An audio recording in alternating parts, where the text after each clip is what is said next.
नमस्कार मित्रांनो, लग्नाची बेडी येणाऱ्या काही भागामध्ये असे होणार की सावीचा वाढदिवस हा सेलिब्रेट झाल्यानंतर सावी ही राघवजवळ आलेली असते आणि सिंधू ही त्यांच्याकडेच बघत असते। तर राघव विचारतो की सावी, तुला माझ्याकडून काय बर्थडे गिफ्ट हवं? तेव्हा सावी म्हणत असते की बाबा, मला कोणतंही गिफ्ट नको, कारण तुम्ही मला भेटलात हेच माझ्यासाठी पुष्कळ असं मोठं गिफ्ट झालेलं आहे। माझ्या आयुष्यात मला बाबा मिळाले, बाकी मला काही नको, कारण आत्तापर्यंत बाबा तुम्ही मला प्रत्येक वर्षी गिफ्ट देत राहिलात, कारण तुमचे प्रत्येक गिफ्ट हे मी जपून ठेवले। तेव्हा जी पोलिसांची कॅप असते ती सुद्धा तुम्ही मला पाठवली आणि खूप काही टॉयज आणि जे पिस्तूल असते ते सुद्धा तुम्ही मला पाठवले। तेव्हा राघवच्या मनात येते की सिंधू नेमकं ही सावीला बाबाचे गिफ्ट म्हणून ही मुद्दाम पाठवत असणार। तेव्हा राघवला समजते की सिंधूने आत्तापर्यंत सावीच्या मनामध्ये तिच्या बाबांविषयी जो आदर प्रेम आहे तो तसाच ठेवला। तिने कधीही रागद्वेष सावीच्या मनात बाबाविषयी भरलेला नाही, त्यामुळे राघवला सिंधूचे कौतुक वाटते। तर सावी म्हणत असते की बाबा, मला सोडून कुठेही जाऊ नका, तुम्ही, मी आणि विनायक माझी आई आपण एकत्र एक छान अशी फॅमिली बनवून आपलेच येथे राहायचे, हेच माझ्यासाठी पुष्कळ गिफ्ट आहे।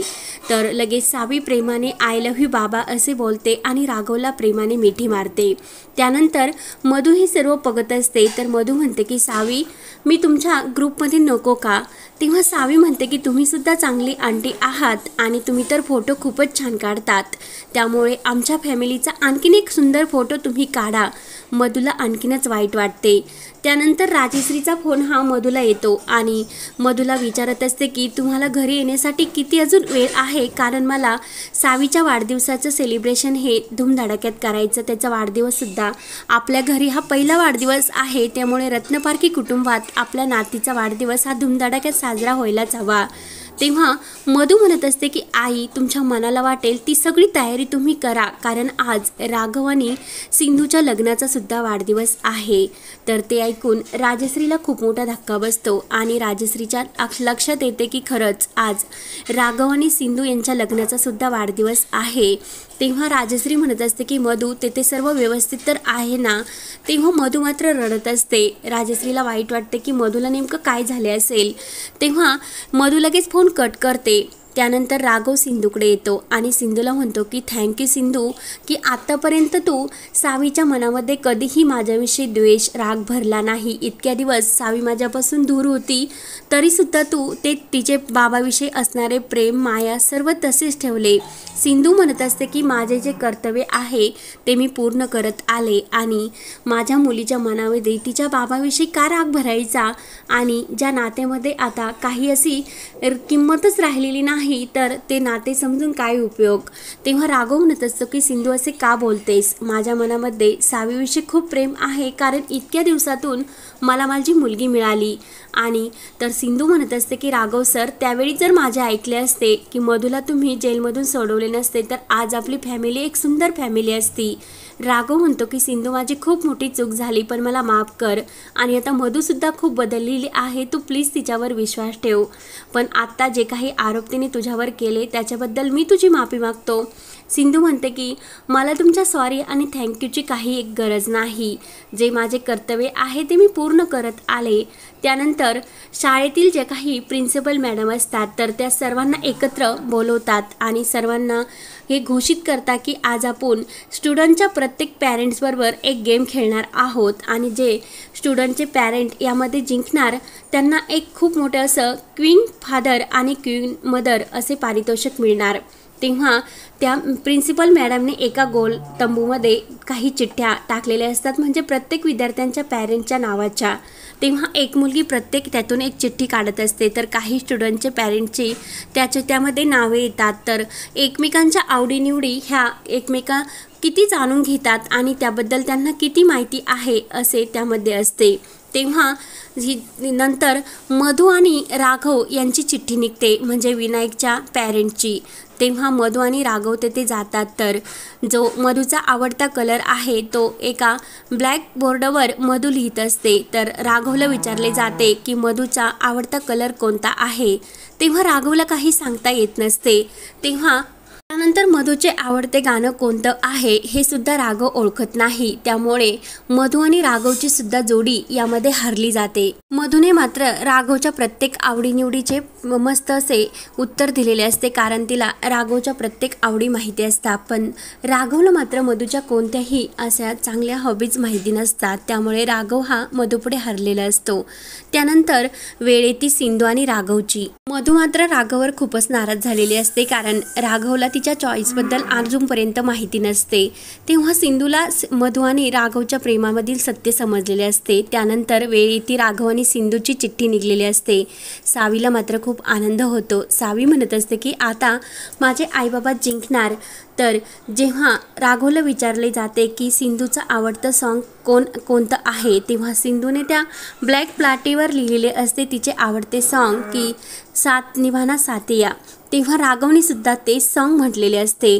तेव्हा सिंधू राघवचे हे प्रत्येक ॲन्सर हे एकदम बरोबर आलेले असतात, म्हणजे एकमेकांबद्दल त्यांना चांगलेच माहिती असते की एकमेकांची आवड काय आहे ते।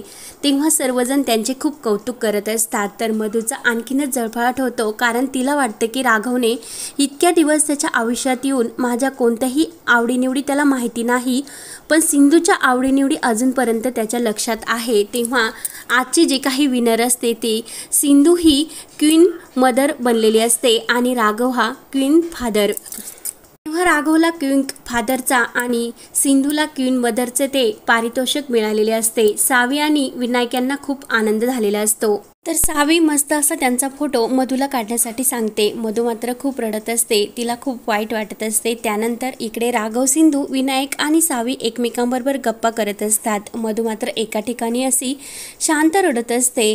तर विनायक विचारतो की बाबा, इतक्या दिवस तुम्ही आईसोबत राहिलात, तर आईच्या आवडीनिवडीबद्दल तुम्हाला काहीच माहिती नाही, पण सिंधू आंटीबद्दल तुम्हाला इतकं सर्व कसं माहिती?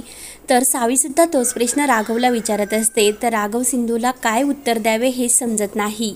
तर मधू नाराजच असते आणि सिंधू म्हणत असते की जा राघव सर, तुम्ही त्यांना समजावा, तुम्हाला माहिती आहे ना त्यांचा राग कसा आहे ते। तेव्हा मधूची मात्र सर्वांसमोर ही अपमान झाल्यासारखं तिला वाटत असते, कारण राघव तिच्यावर प्रेमच करत नाही हे सर्वांसमोर सिद्ध झालेले असते। त्यानंतर ही पिकनिक संपलेली असते, सर्वजण बसमध्ये बसलेले असतात। तर राघव मधूला समजावण्याचा प्रयत्न करत असतो की मधू, मी ऐनवेळीच दाखवून देईल की तुला माझ्या मनामध्ये काय आहे ते। तर सिंधूविषयी सुद्धा माझ्या मनात सावीची एक आई म्हणून महत्त्वाची भावना आहे, तशी तुझी सुद्धा माझ्या मनामध्ये तीच भावना आहे। तेव्हा मधू म्हणत असते की नाही राघव, मला आता तुझ्याबरोबर बोलायची सुद्धा इच्छा नाही, कारण आत्तापर्यंत मी तुझ्यासाठी माझ्या प्रत्येक आवडीनिवडी बदलल्या, पण तू माझ्यासाठी कधीही बदलू शकत नाही। तुझ्यासाठी फक्त इम्पॉर्टंट सिंधूच आहे। तेव्हा सिंधू ही सावी आणि विनायकबरोबर गप्पा करत असते। तर राघव मधूला समजावण्याचा प्रयत्न करत असतात, म्हणून बसमध्ये मस्त अशा गाण्याच्या भेंड्या रंगलेल्या असतात आणि सर्वजण डान्स करत असतात। तर अचानक ह्या गाडीचा टायर फुटलेला असतो आणि टायर फुटल्यामुळे गाडी इकडे तिकडे भरधाव वेगाने धावत असते।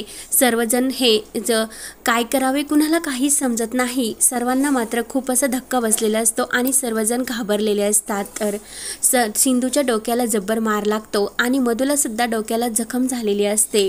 तेव्हा आता राघव या संकटातून कसे सर्वांना वाचवणार आणि मधू या संकटामध्ये दरीत कशी कोसळणार बसबरोबर, कारण राघव सिंधूचे प्रेम मधूला ऐनवेळेस बसमध्ये, म्हणजे जो झालेला ॲक्सिडेंट आहे त्यामध्येच तिच्या समोर आलेले असते की राघव हा अगोदर सिंधूला वाचवण्यासाठी गेला आणि सिंधूला वाचवता वाचवता तो मधूला पूर्णपणे विसरून गेला असे मधूच्या समोर आलेले असते। म्हणून मधू त्या बसमध्ये एकटीच बेशुद्ध पडलेली असते आणि बेशुद्ध अवस्थेतून ती ही शुद्धीवर आल्यानंतर समोर तिच्या काय परिस्थिती असते की राघव सिंधूलाच वाचवतो, त्यामुळे ती त्या बसमध्ये दरीत कोसळलेली असते आणि सर्वांना वाटते की आता मधू या जगातून कायमची निघून गेली। तेव्हा आता पुढे काय काय होत राहणार हे पाहण्यासाठी आपल्या चॅनलला नक्की सबस्क्राईब करत रहा। धन्यवाद।